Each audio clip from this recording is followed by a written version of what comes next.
दोस्तों, एक छोटा सा बच्चा जिसे स्कूल में पानी तक छूने नहीं दिया गया, जिसे अपने ही देश में इंसान समझने से मना कर दिया गया, वही बच्चा आगे चलकर भारत का संविधान लिखता है। वही बच्चा करोड़ों लोगों की आवाज बनता है। यह कहानी है डॉक्टर भीमराव अंबेडकर जी की संघर्ष, शिक्षा और आत्मसम्मान की कहानी। 14 अप्रैल 1891 को मध्य प्रदेश के महू में डॉक्टर भीमराव अंबेडकर जी का जन्म हुआ। उनका परिवार साधारण था, लेकिन उनके सपने साधारण नहीं थे। बचपन से ही उन्होंने समाज का सबसे कठोर चेहरा देखा। वो पढ़ने में बहुत तेज थे, लेकिन जाति के कारण उन्हें स्कूल में बराबरी नहीं मिलती थी। कक्षा में उन्हें अलग बैठाया जाता था। कई बार शिक्षक उन्हें छूते तक नहीं थे। सबसे दर्दनाक बात यह है कि उन्हें पानी तक खुद लेने नहीं दिया जाता था। अगर कोई ऊंची जाति का व्यक्ति पानी दे दे तभी वो पानी पी सकते थे। सोचिए, एक छोटा सा बच्चा जिसका कसूर सिर्फ उसका जन्म था। लेकिन भीमराव अंबेडकर जी ने हार नहीं मानी। उन्होंने अपमान को अपनी कमजोरी नहीं, अपनी ताकत बना लिया। उन्होंने तय कर लिया कि अगर समाज उन्हें नीचा दिखाना चाहता है तो वो शिक्षा के दम पर इतना ऊपर उठेंगे कि पूरी दुनिया उन्हें सलाम करेगी। उनके पिता ने भी शिक्षा पर बहुत जोर दिया।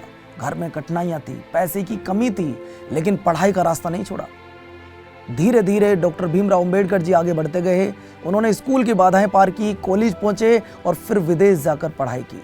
उन्होंने कोलंबिया यूनिवर्सिटी और लंदन स्कूल ऑफ इकोनॉमिक्स जैसे बड़े संस्थानों में शिक्षा हासिल की। उस समय यह सिर्फ व्यक्तिगत सफलता नहीं थी, बल्कि उस सोच पर सबसे बड़ा जवाब था जो कहती थी कि कुछ लोग जन्म से ही छोटे होते हैं। भारत लौटने के बाद उन्होंने सिर्फ अपनी नौकरी या कैरियर के बारे में नहीं सोचा। उन्होंने उन करोड़ों लोगों के लिए लड़ाई लड़ी जो सदियों से अपमान और भेदभाव झेल रहे थे। उन्होंने आवाज उठाई समानता के लिए, शिक्षा के लिए, अधिकारों के लिए और आत्मसम्मान के लिए। उन्होंने कहा, शिक्षित बनो, संगठित रहो, संघर्ष करो। यह सिर्फ नारा नहीं था, यह पूरे समाज को उठाने का रास्ता था। बाबा साहेब ने मंदिर में प्रवेश, पानी के अधिकार, सामाजिक न्याय और दलितों के सम्मान के लिए लगातार आंदोलन किए।